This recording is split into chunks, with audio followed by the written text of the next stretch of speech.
Après la défaite écrasante de la vice-présidente Kamala Harris face à Donald Trump lors des élections de 2024, des experts ont souligné que Harris avait été confrontée à une situation particulièrement difficile, en raison de l'inflation persistante et des faibles taux de popularité du président Joe Biden qui avait renoncé à se représenter pour laisser la place à Harris. Je pense qu'avec le recul, l'un de ses plus grands défis n'était pas vraiment elle-même.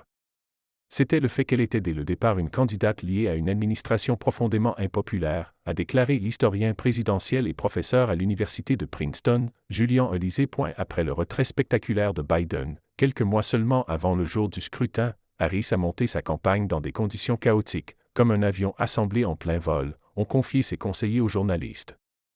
L'ancienne procureure de 60 ans et sénatrice des États-Unis a défendu l'idée que Trump représentait une menace pour la démocratie, tout en mettant en avant les droits des femmes et en promouvant une plateforme économique populiste ainsi que des libertés reproductives. Son entrée dans la course a bouleversé un contexte où son parti semblait destiné à perdre. Elle a marqué l'histoire en devenant la première femme de couleur à se retrouver en tête de liste d'un grand parti. Elle a suscité un regain d'enthousiasme, battu des records de collecte de fonds levant $1 milliard en moins de 3 mois et attiré des soutiens de célébrités allant de la pop star Taylor Swift à l'acteur et ancien gouverneur de Californie Arnold Schwarzenegger. Cependant, la campagne de Harris n'a finalement pas réussi à surmonter les préoccupations profondes des électeurs concernant l'inflation et l'immigration, deux problèmes qui, selon les sondages, jouaient en faveur de Trump.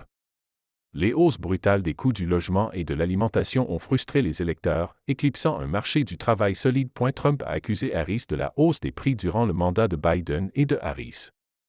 Sa défaite souligne un changement profond dans la politique américaine au cours de la dernière décennie, avec un électorat ouvrier de plus en plus attiré par le Parti républicain, une tendance que Trump semble avoir accélérée. Harris a également eu du mal à contrer une autre tendance de l'ère Trump, un torrent de désinformation sans précédent dans les élections modernes aux États-Unis.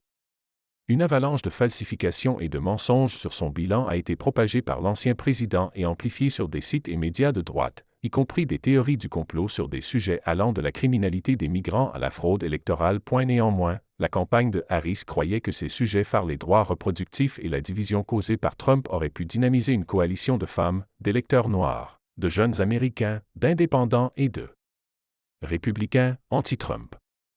Cela s'est effectivement produit, mais pas dans les proportions nécessaires pour remporter la victoire.